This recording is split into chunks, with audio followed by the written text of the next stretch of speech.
This is a residential area in Tokyo. A leak detection work is being carried out in the dead of the night. Workers are trying to identify the locations of leaks from the small sound they make.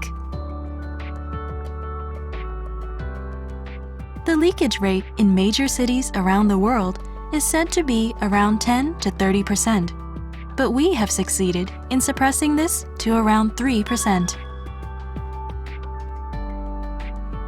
Making use of this technology, we have been providing technical support to other domestic waterworks utilities.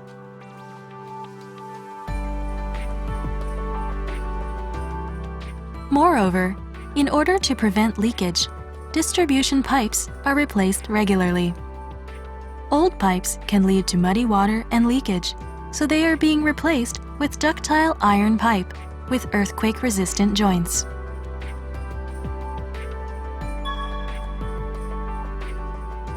Moreover, water service pipes are being replaced with rust-resistant and strong corrugated stainless steel pipes, and 100% of pipes along public roads have now been replaced with these stainless steel pipes.